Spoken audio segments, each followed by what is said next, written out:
Oke, kita mulai sambil menunggu yang lain yang belum masuk. Bismillahirrahmanirrahim. Assalamualaikum warahmatullahi wabarakatuh. Waalaikumsalam warahmatullahi wabarakatuh. Oke, selamat pagi, salam sejahtera untuk kita semua. Semoga Anda semua dalam keadaan sehat dan selamat menjalankan ibadah puasa bagi yang menjalankannya. Untuk kelas yang kedua, sementara saya handle dulu, karena untuk kelas yang ketiga saya tidak bisa ikut masuk, jadi bertukar dulu dengan Bu Vita. Ya, seperti biasa saya menganjurkan Anda untuk mengaktifkan cam semuanya, sesuaikan saja dengan kondisi, agar saya bisa berinteraksi langsung dengan Anda. Dan untuk file materi hari ini, Anda sudah bisa akses di Trello sebetulnya dari hari kemarin, dan silahkan nanti kita bisa hitung lagi secara manual dari awal, karena tidak menutup kemungkinan ada hitungan-hitungan yang bisa Anda koreksi. Ya. Jadi silahkan saja Anda ingin mengkoreksi hasil datanya, silahkan nanti disanggah saja. Oke, sebelum kita mulai, sebaiknya kita berdoa dulu untuk almarhum Pak Edi. Ya, mudah-mudahan pada pertemuan kali ini bisa menjadi ilmu yang terus mengalir menjadi amal jariah untuk almarhum, dan semoga almarhum ditempatkan di sisi terbaiknya ya di surganya Allah. Berdoa, saya persilahkan.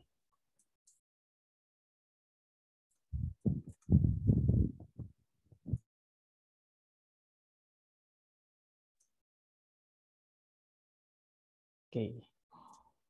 Untuk UTS-nya gimana kemarin?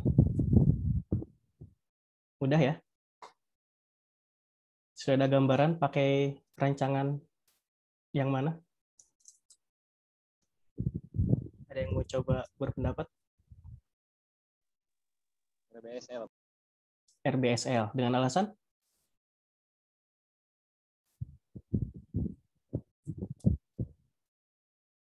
Dengan alasan apa? RBSL. Karena itu yang terakhir yang paling diingat atau gimana? Soalnya juga lupa lagi ya. Ya ini sebetulnya Anda sudah dibuat mudah, di mana instruksinya sudah dikatakan bahwa data diasumsikan sudah normal dan homogen. Jadi ngapain lagi capek-capek Anda hitung? Ya, meskipun dari awal tim dosen selalu menekankan untuk ya selalu menghitung data normal dan homogenitasnya, ya selalu menghitung itu kalau memang belum diketahui. Nah, tapi kalau sudah instruksinya sudah dianggap homogen dan normal, buat apa Anda hitung? Karena khawatir waktunya tidak cukup. Soalnya UTS kita kan durasi waktunya menggunakan durasi waktu Ramadan ya. Jadi kami mencoba untuk memudahkan Anda dalam melaksanakan UTS. Oke, kita langsung masuk materi hari ini. Bismillahirrahmanirrahim. Jadi hari ini kita akan masuk ke dalam materi yang kedua terkait uji lanjut. Di sini kita akan melanjutkan tentang materi mengenai HSD atau Honestly Significant Difference. Ya, ini namanya bervariasi. Ada yang BNJ, ada nama lainnya BNJ, beda nyata jujur, atau juga bisa dibilang uji Ki-Tuki kalau tidak salah ya. Nah, jadi ada beberapa macam-macam. Sama saja, hanya beda istilah. Nah, jadi uji HSD ini biasa dikatakan sebagai uji beda nyata jujur atau uji BNJ. Ini bahasa Indonesianya. Tapi juga ada yang mengatakan ini uji Ki-Tuki karena menggunakan tabel dari Ki-Tuki. Jadi ini merupakan suatu uji lanjutan yang pada prinsipnya sebetulnya mirip ya dengan LSD yang kemarin, kecuali tabelnya yang digunakan bukan tabel T-tabel. Kalau T-tabel kan itu ketika kita melakukan uji dari LSD. Nah, untuk hal ini kita tidak menggunakan T-tabel, melainkan tabel Ki-Tuki. Jadi dari sini juga bisa menjadi sebuah perbedaan antara uji lanjut yang sebelumnya. Nah, untuk yang uji lanjut LSD itu paling umum ketika kita ingin menguji semua kombinasi pasangan nilai tengah kalau ada kontrol ya.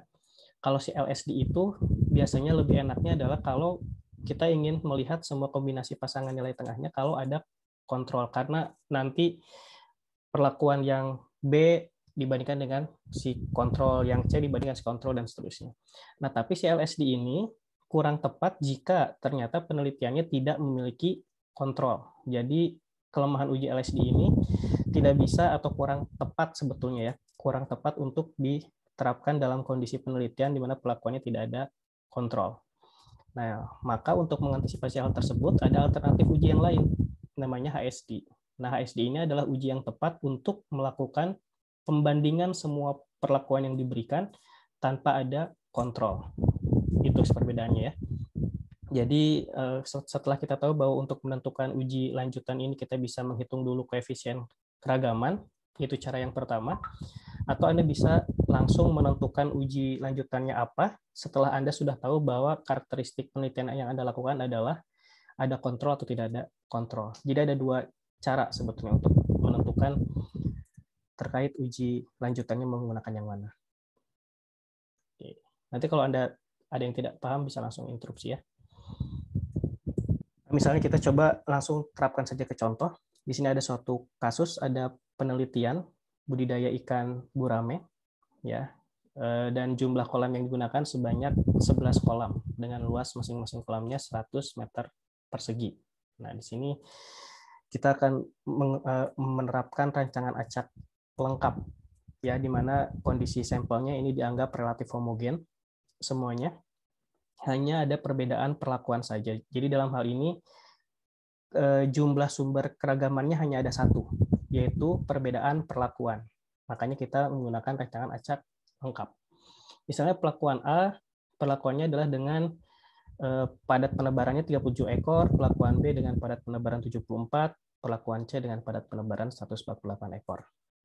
Ya, di mana ada perbedaan juga jumlah perlakuan di sini.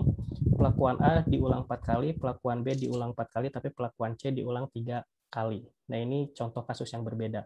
Tapi idealnya ya, idealnya kalau Anda melakukan penelitian murni seperti ini, seharusnya jumlah perlakuan Anda dibuat sehomogen mungkin. Kalau perlakuan yang pertama 4, maka yang selanjutnya juga 4 dan seterusnya. Kalau Anda melakukan penelitian yang ideal, harusnya seperti itu. Nah, tapi di sini kita mencoba untuk menerapkan suatu kasus yang berbeda, karena dengan HSD ini jumlah perlakuan atau jumlah pengulangan yang berbeda itu masih bisa dilakukan uji lanjutnya, ya. Tapi sekali lagi kalau Anda melakukan penelitian, idealnya adalah kalau semua pengulangannya 4, maka semua perlakuan juga pengulangannya harus 4. Oke. Nah, seperti yang tadi saya katakan, ini menggunakan rancangan acak lengkap karena sumber keragamannya hanya ada satu, yaitu perbedaan perlakuan.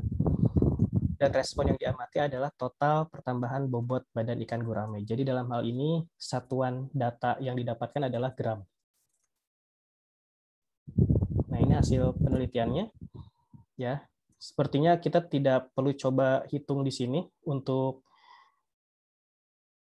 jumlahnya dan seterusnya ya, karena ini sudah saya coba cek juga. Atau Anda mau coba hitung ulang untuk tabel ini? Ada yang data berbeda nggak? Ada sudah menghitung di rumah mungkin? Ada yang sudah mencoba menghitung di rumah?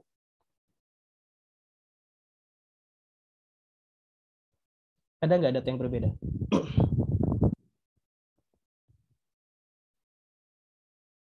Atau ada yang mau ditanyakan terkait tabel penelitian ini dapatnya dari mana? Ini balik lagi ke pertemuan yang ke-1, pertemuan yang kedua terkait RAL.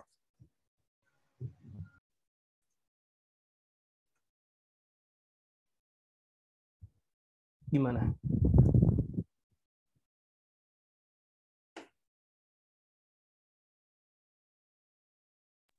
Sudah ada Pak, cukup Pak.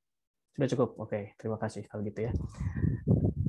Oke, nah mungkin saya mau coba koreksi di sini karena kemarin Anda pernah menghitung yang ini ya, menghitung yang ini dengan cara merata-ratakan yang ini nih. Ya, ada yang pernah melakukan itu? Ketika menghitung rata-rata total X bar T, yang Anda lakukan adalah merata-ratakan X bar A sampai X bar C. Seperti itu bukan? Nah, itu tidak boleh ya. Meskipun pada pertemuan sebelumnya kebetulan hasilnya sama, dalam hal ini kalau Anda coba hitung yang ini, hasilnya beda. Ya. Yang harus Anda lakukan adalah ini dibagi dengan ini sekarang. Harus seperti itu karena nanti hasilnya akan berbeda.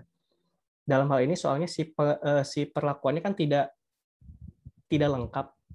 Jadi dalam hal ini ketika Anda ingin menghitung X bar T dengan rata-ratakan ini semua, nah ini dianggap perhitungannya sekarang sudah mulai salah. Makanya lebih baik konsisten saja, meskipun pada pertemuan sebelumnya hasilnya relatif sama, lebih baik kita menggunakan rumus yang sudah ada di buku, yaitu ini dibagi dengan NT.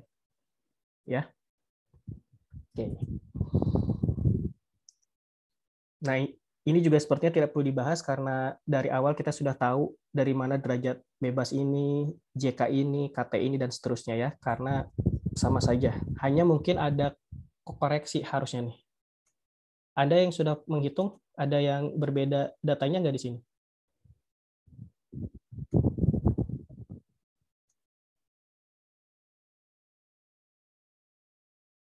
Curiga nggak ada yang hitung di rumah nih kayaknya.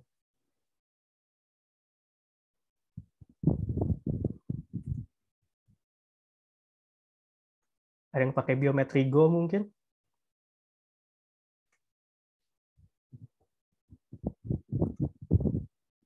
Nggak ada sama sekali?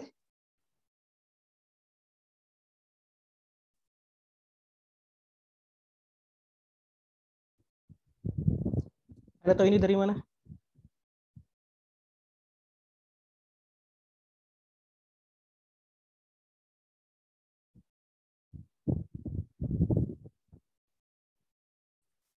Halo?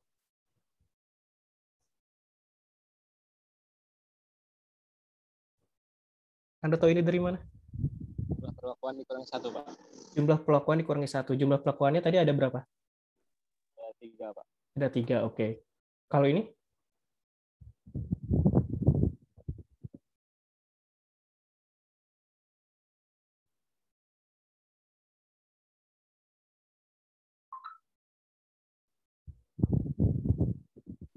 Itu Pak, tadi kan NT-nya itu 11 jumlahnya, terus dikurangi 38. NT itu apa?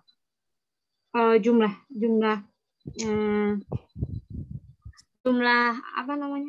Jumlah total dari nilai itu. Apa ya namanya? Jumlah apa? Jumlah ulangan, Pak. Jumlah pengulangan. Betul ya, jumlah pengulangan. Karena ada 4, 4, dan 3, jadi 11 total. Dan T-nya perlakuan. Nah, berarti ini Anda sudah tahu dapat dari mana. Sekarang coba hitung yang ini. Nilainya sama nggak?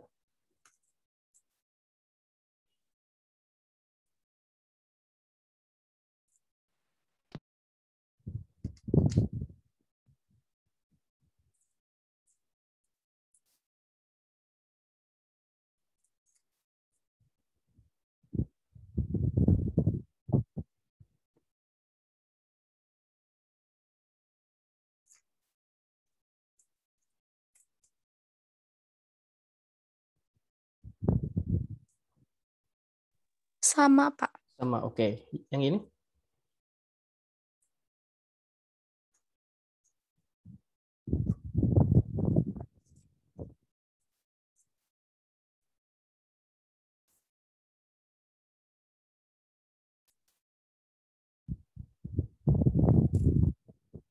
Sama Pak. Sama, oke. Yang sekarang yang terakhir yang ini?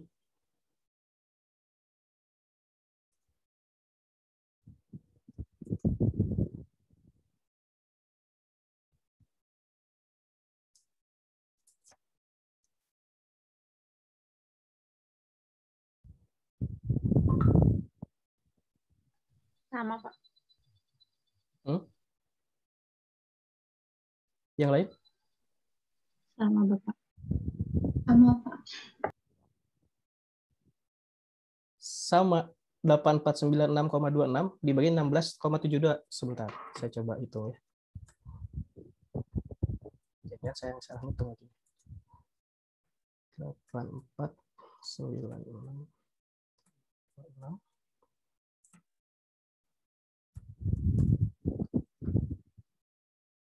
Oke. Oh iya iya. Berarti di Excel saya ada yang salah nih. Kalau di Excel saya 508,26. Mungkin karena pembulatannya yang tidak sesuai. Tapi dalam hal ini perbedaannya relatif ya, masih sama ya. Oke, sekarang Anda tahu ini munculnya dari mana? Dari tabel F. Dari tabel F. derajat bebasnya mana yang digunakan untuk bisa menentukan 4,46?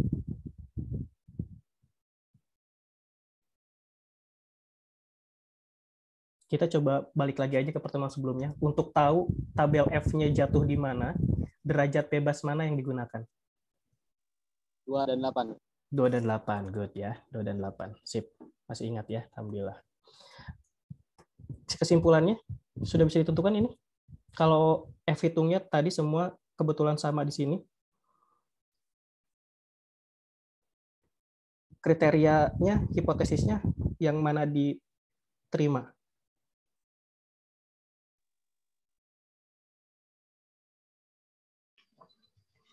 Kalau KO bukan, Pak?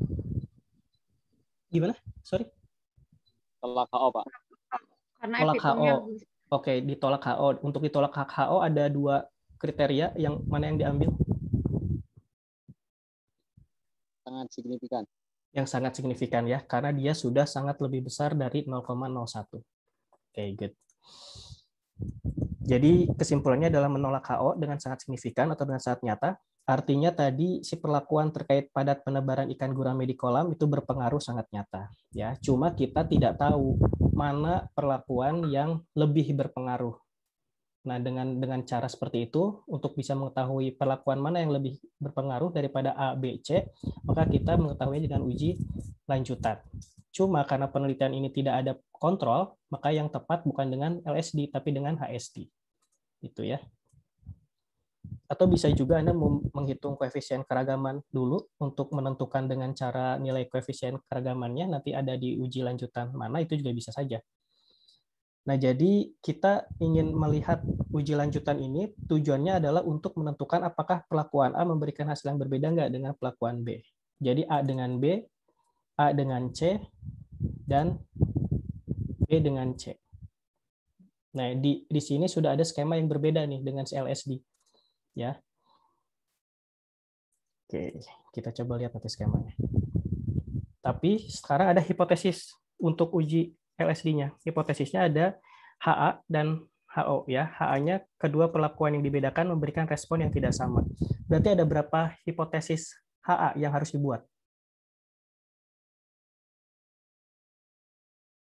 Kebayang nggak pertanyaannya? Ada berapa HA yang dibuat dalam hal ini? 3 bukan, Pak? Ada 3 ya. HA untuk A dan B, HA untuk A dan C, HA untuk C dan B berarti ya. Ada 3. Oke, good. Kaidah pengujian hipotesisnya sama seperti Anda menghitung F hitung dan F tabel, hanya beda simbol saja di sini. Jadi nanti yang harus Anda dapatkan di sini harga mutlak untuk perlakuan 1 dan perlakuan 2. Ya, 2 harga mutlak ini harus ditentukan nanti, baru nanti akan dibedakan dengan HSD-nya, HSD 1% atau 5%. Ya. Oke, masih sama kesananya, kriterianya sama saja. Nah, di sini perbedaannya kita pakai key tabel. Kalau yang LSD pakainya T-tabel. Jadi kita pakai key tabel dan juga key-nya berdasarkan perlakuan ya dengan alfa kesalahan. Untuk alfa kesalahan ini biasanya kita menggunakan alfa kesalahan berapa? 5%, Pak. 5%, Pak. 5% atau 1% atau 0,05 atau 0,01. Perlakuannya tadi ada berapa? 3. 3. DB galatnya, derajat bebas galatnya ada berapa? Ada nilainya berapa tadi? 2. Hah? 2. 8. 8, Pak. 8 ya. 8. Good. Nah, kemudian yang akan kita hitung berarti perlakuannya tadi sudah 3 dan 3. Dan ini adalah derajat bebas untuk ini ya galat ya. Jadi 8 dan 8. Tabelnya berarti kita menggunakan ini dan ini. Untuk sementara kita munculkan dulu angkanya, nanti akan kita cari tahu mengapa 4,04 dan mengapa 5,63. Tapi derajat bebasnya kita pakai yang 3 dan 8. Ya. Oke. Nah, ini mu yang tadi, derajat bebas galat yang kita gunakan itu 8. dan perlakuannya tidak ada 3, maka tabelnya kita lihat di sini. Ini untuk yang 0,05. Jadi Anda harus lihat di sini, jangan sampai salah untuk membaca si tabelnya, karena tabelnya ada 2. Di buku biometri saya nggak tahu di halaman berapa. Jadi intinya ini kalau 0,05, ini untuk tabel 0,05 berarti 3 dan 8 jatuhnya di 4,04. Ya, ada di sini berarti ini. 4,04. Ada di sini berarti. Ya, karena 3 dan 8. Untuk 0,05. Sekarang untuk yang 0,01-nya, 3 dan 8 berarti jatuhnya di 5,63. Nah, itu mengapa alasannya tadi tabelnya 4,04 dan 5,63. Oke, setelah itu masih sama dengan LSD, kita harus mengurutkan nilai rata-rata perlakuan yang terkecil sampai yang terbesar. Yang terkecil tadi mulai dari yang perlakuan C, selanjutnya ke B, selanjutnya ke A.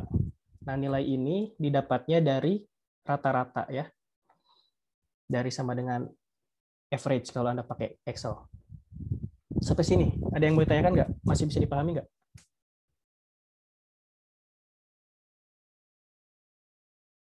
Saya minta responnya. Bisa, oke, good. Makasih. Oke, lanjut. Nah, ini ya, yang tadi rata-rata itu diambilnya dari sini. Kemudian sekarang mulai melihat skemanya. Nah, di sini perbedaannya ya. Untuk HSD, ini kita membandingkan dengan cara seperti ini. Karena tidak ada kontrol. Misalnya kalau Anda nambah lagi perlakuan D di sini, berarti D ke sini, ya. Kemudian D ke sini, D ke sini. Kalau ada lagi perlakuannya 4. Tapi kalau si LSD ini misalnya yang A ini dianggapnya kontrol nih. Ini dianggapnya kontrol, ya. Ini dianggapnya kontrol, maka semuanya ke sini. Ya. Seperti itu saja, tidak ada B ke C, tidak ada C ke D, dan seterusnya.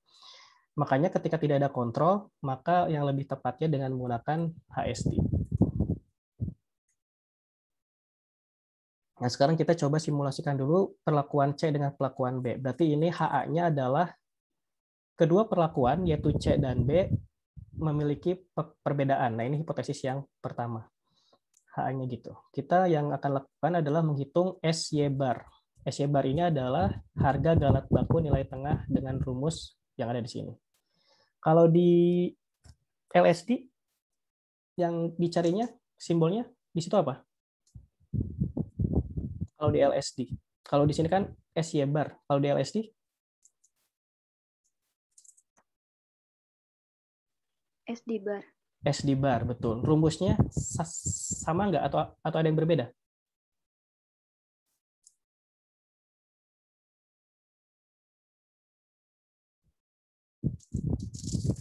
Sama ya. Sama saja ya, rumusnya sama saja. Semuanya masih ada pengulangan dan semuanya masih menggunakan KTG. Nah, jadi ini yang akan kita lakukan.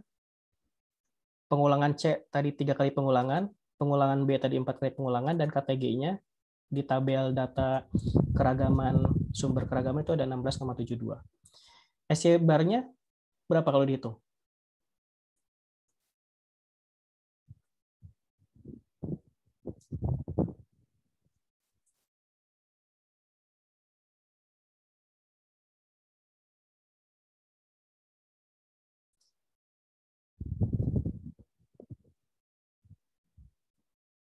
Berapa?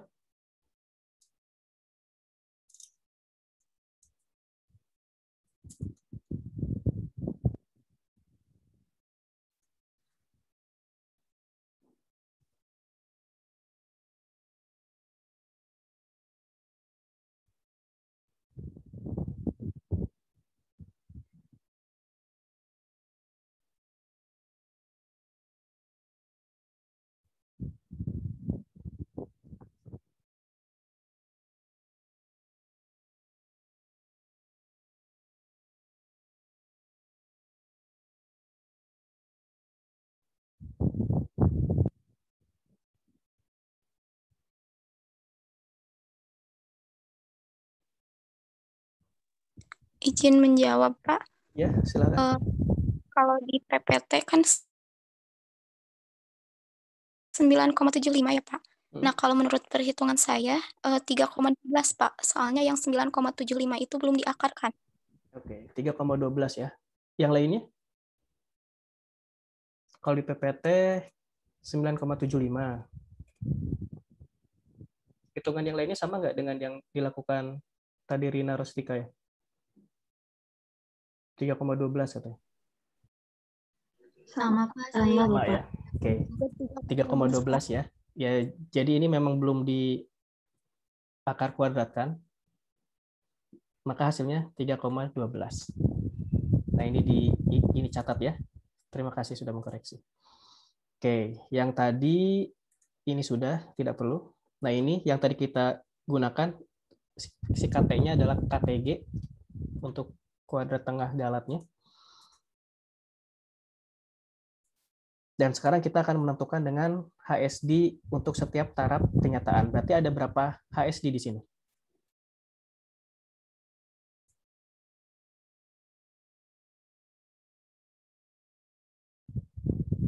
Ada berapa HSD? Ada 2, Pak. Ada 2, betul. Untuk tabelnya, ini tentu akan menyesuaikan dengan alfa yang digunakan, dan SY bar-nya semuanya sama ya. Bedanya kalau dengan LSD pakainya SD bar. Oke, berarti tabel yang pertama, tadi kita sudah dapat 4,04 dan 5,63. SY bar-nya semuanya disamakan, tapi SY bar-nya bukan 9,75 ya, 3,12. Oke, 3,12, 3,12. HSD-nya berarti caranya gimana? Masih ingat nggak di LSD, cara cari LSD taraf kenyataannya bagaimana cara menghitung?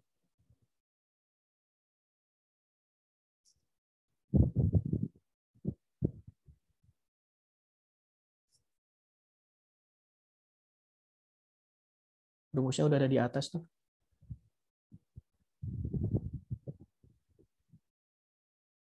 Dikali, Bapak. Dikali. Oke, kalau dikalikan yang tadi kita 3,12 di sini. Hasilnya jadi berapa?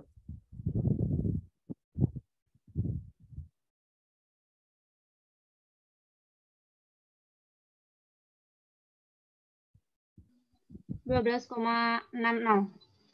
12,60 ya. Nah ini ya. 12,60, ininya 17,57. Oke, yang ini karena memang belum diakar kuadratkan, yang ini belum diakar kuadratkan. Oke, 12,60 dan 17,57. Sampai sini ada yang ditanyakan nggak? Masih bisa diikuti semua? Oke.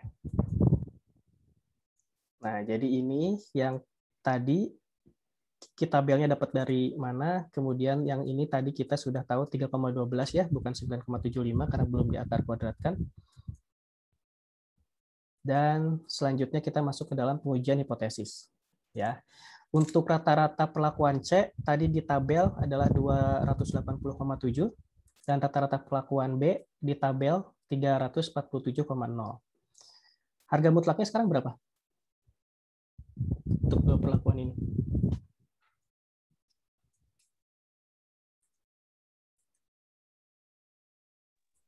$66,3. 66,3.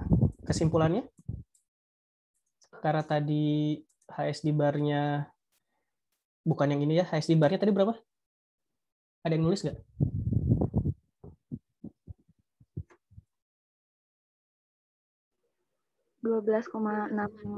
Oke, 12,600 ya. Nah, 12,60 dan 17,57. Jadi kesimpulannya HO diterima atau HA yang ini terima berarti? Nih. Ditolak. Tolak KO. Ditolak HO. Ditolak HO-nya yang mana? Ada 2 kriteria untuk Yang berbeda sangat nyata. Berbeda sangat nyata ya, karena ini sudah sangat lebih besar dari 1%. Makanya ini sudah pasti yang diterimanya adalah yang berbeda sangat nyata. Jadi jatuh kriterianya di sini. Ya, oke. Mudah ya. Nah, sekarang karena Anda sudah tahu, kemudian selanjutnya berarti yang belum dihitung adalah perlakuan A dan B dan perlakuan A dan B dan A dan C ya, kalau nggak salah ya.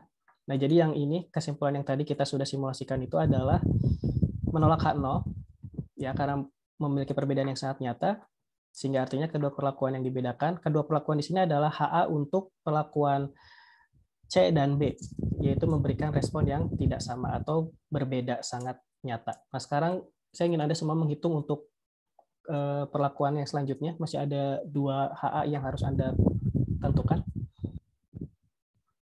Berarti HA apa aja tadi? Sorry, sebentar. Saya juga lupa lagi. Ini sudah B dan C ya. Berarti A dan B dan A dan C. Coba.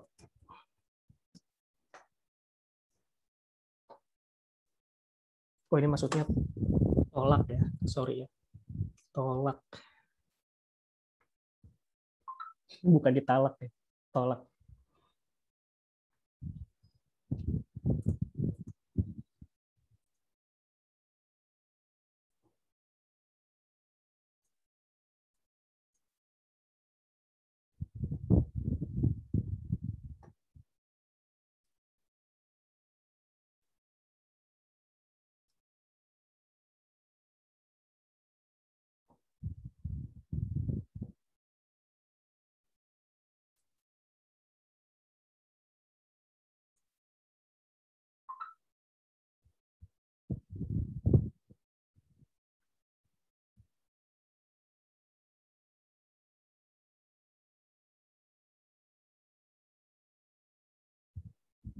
A dan B gimana?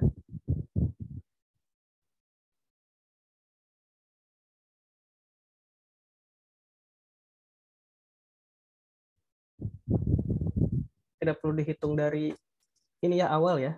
Anda tidak perlu hitung dari awal. Langsung cari harga mutlaknya aja.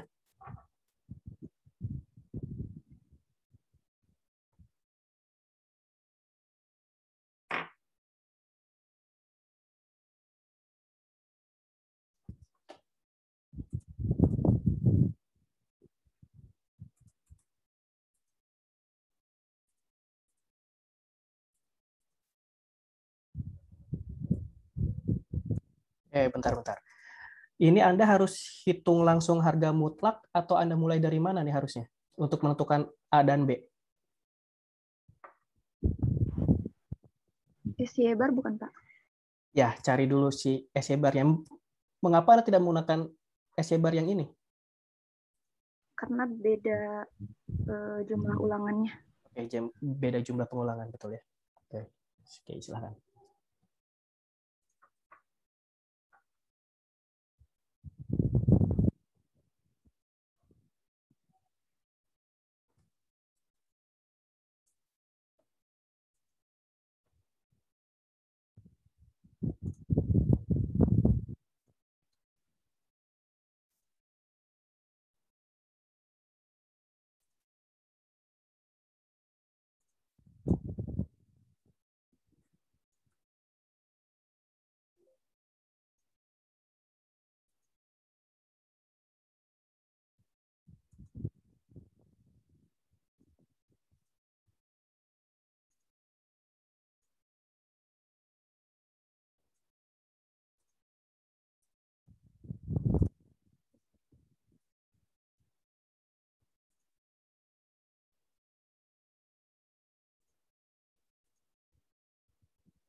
Yang sudah dapat nilainya untuk A dan B, silakan disampaikan langsung.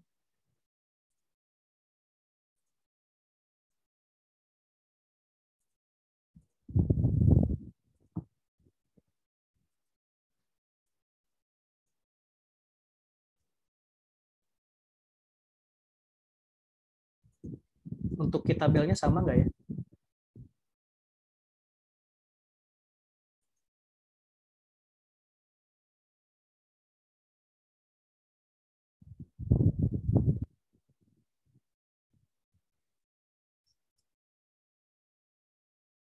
Sama, Pak. Sama ya. Oke. Sekarang masih pakai jumlah perlakuan dan galat, DB galat.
Untuk A dan B, SY bar-nya berapa?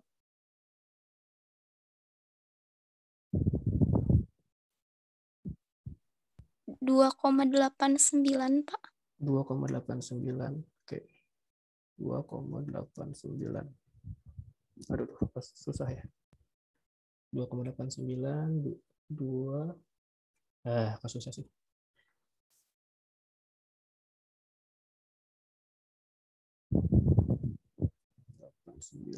Oke. HSD-nya?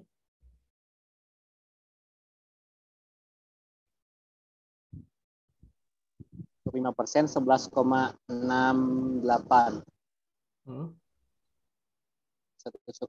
16,27. Yang lainnya sama? Dengan data yang dari Dedi? Sama, Pak. Sama. Harga mutlaknya berapa? 32,5. 32,5. 32,5. Si kesimpulannya? Tolak HO berbeda sangat nyata. Tolak HO.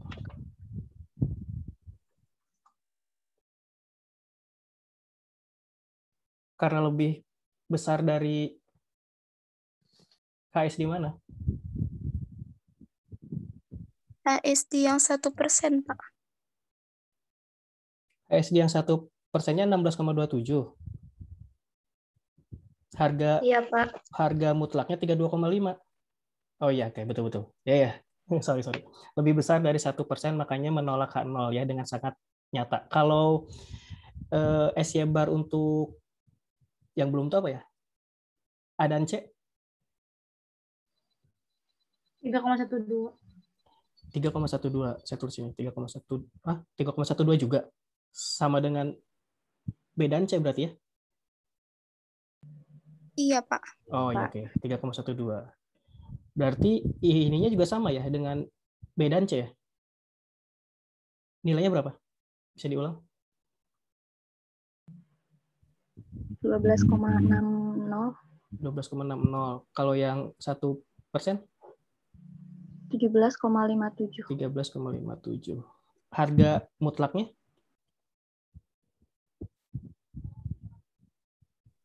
$98,8. 98,8. Kesimpulannya? Tolak HO. Tolak HO. Tolak HO ya. Oke. Yang sangat nyata. Kalau yang tadi B ke C, harga mutlaknya berapa? Bisa diulang? 66,3, Pak. 66,3. Oke, sekarang kita sudah tahu bahwa HA-nya ketiganya semua diterima untuk HA, di mana B ke C juga ada pengaruhnya, A ke B ada pengaruhnya, A ke C juga ada pengaruhnya. Kalau misalkan ditanya pengaruh mana yang lebih berpengaruh, bagaimana cara Anda menentukannya?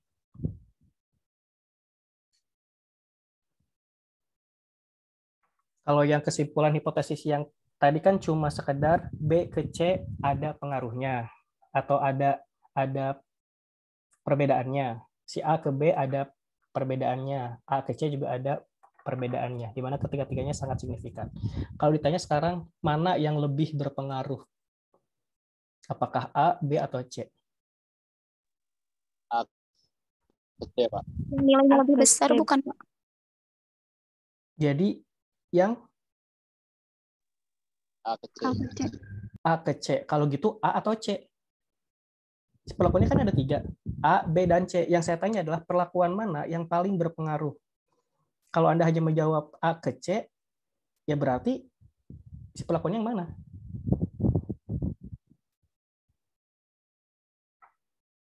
Kalau yang kemarin kan cuma sekedar dibandingkan dengan kontrol ya, sehingga Anda bisa menentukan nilai mutlaknya sekaligus. Karena semuanya dibandingkan ke kontrol. Makanya dengan harga mutlak, Anda bisa langsung menentukan bahwa yang benarnya adalah yang ini misalkan ya, kalau di LSD. Kalau di HSD, kalau Anda memilih A dan C, yang paling tinggi berarti A atau C? Iya, Pak. Nah, yang mana? Karena untuk HSD kan semuanya dibandingkan.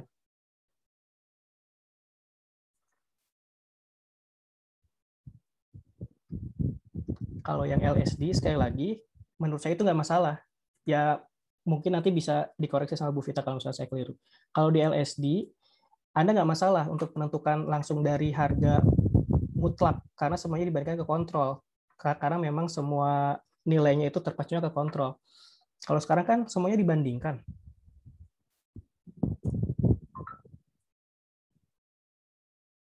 Ada nggak yang punya gambaran?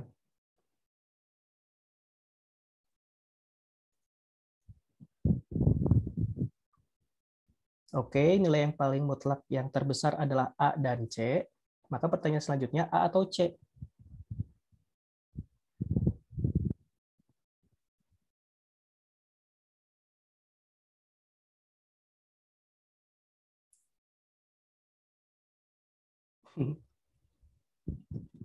Yang C, Pak. Dengan alasan? Kan kalau ketika pakai kontrol, misalkan membandingkan kontrol dengan A, misalkan perbandingannya besar, berarti A yang menjadi patokannya. Kalau ini A ke C, berarti C-nya yang besar gitu, Pak. Ya berarti kalau kayak gitu mah cara interpretasinya masih seolah-olah ada kontrol dong. Yang namanya harga mutlak itu kan nggak peduli mau A dikurangi C, mau C dikurangi A, harga mutlaknya segitu-segitu juga. Jadi ini tidak peduli dengan si posisi A duluan atau C duluan, karena ujung-ujungnya yang dinilai adalah harga mutlak. Kalau di LSD nggak masalah, yang tadi Dedi katakan seperti itu adalah nggak dipermasalahkan karena memang si kontrolnya sudah jadi patokan. Misal kalau di LSD kan kontrolnya misalnya ada di A ya, kalau B ke A harga mutlaknya berapa, C ke A harga mutlaknya berapa, D ke A harga mutlaknya berapa, dan kebetulan harga mutlak yang terbesar misalkan B ke A, maka Anda bisa katakan bahwa perlakuan B yang paling berpengaruh. Nah, itu di LSD. Nah, di sini A dan C harga mutlaknya tinggi. Tapi yang mana? Yang A atau yang C? Soalnya di sini nggak ada kontrol. Data apa lagi yang bisa Anda gunakan untuk menentukan kedua hal ini? Balik ke tabel awal tadi coba, ketika Anda menentukan jumlah, menentukan NT, menentukan Tentukan rata-rata. Cari rata-rata yang terbesar yang mana?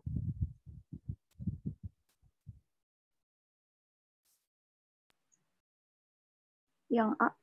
Yang A. Rata-rata yang terbesar yang A. Berarti pelakuan yang A yang paling berpengaruh dalam hal ini. Jadi harga mutlak yang tertinggi kan A dan C. Nah, sekarang A dan C, harga rata-ratanya yang terbesar itu yang mana? Berarti yang A, yang itu yang paling berpengaruh. Tapi dalam kondisi yang sekarang, tidak terlalu ideal karena yang C ini pengulangannya hanya ada 3. Ya, jadi ketika Anda melakukan penelitian di lapangan, seidealnya adalah pengulangannya tetap harus disetarakan. Ya mungkin dalam kondisi ini kita buat sengaja dalam kondisi yang berbeda untuk bisa menentukan SY bar yang berbeda-beda, karena kan ada kendala yang lain yang mungkin juga Anda akan menemukan itu di lapangan. Sehingga Anda tidak bisa menyamakan semua perlakuannya dan seterusnya, tapi idealnya perlakuannya dan pengulangannya harus sama. Jadi kesimpulannya adalah A yang paling berpengaruh. Itu aja untuk pertemuan hari ini. Ada yang mau ditanyakan nggak?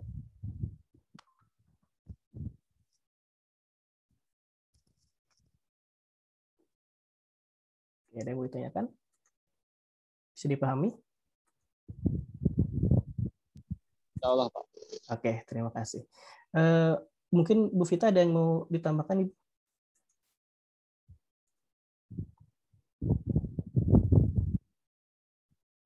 Mikrofonnya masih mute, Bu. Ya, kayaknya sudah cukup, Pak, untuk pertemuan hari ini. Hanya mengingatkan kembali terkait nanti UAS ya. Tadi evaluasi UTS sudah disampaikan sama Pak Rian. Mohon perhatikan instruksi dan juga bentuk soalnya. Jadi jangan sampai keliru karena dari awal kita sudah memberitahukan kalau di awal sudah keliru, sudah salah. Jadi teman-teman sudah bisa menilai sendiri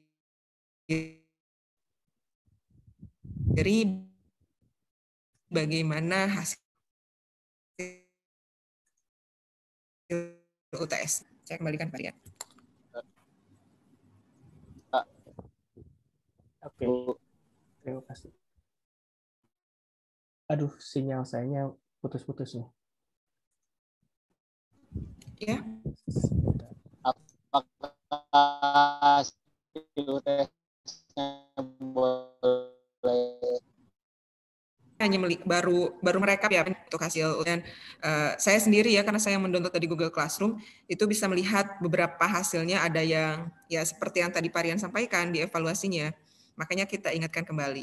Untuk hasilnya insya Allah nanti kita bisa sharekan ya Pak Rian, hasil UTS-nya. Hasil UTS-nya bisa kita sharekan Pak Rian?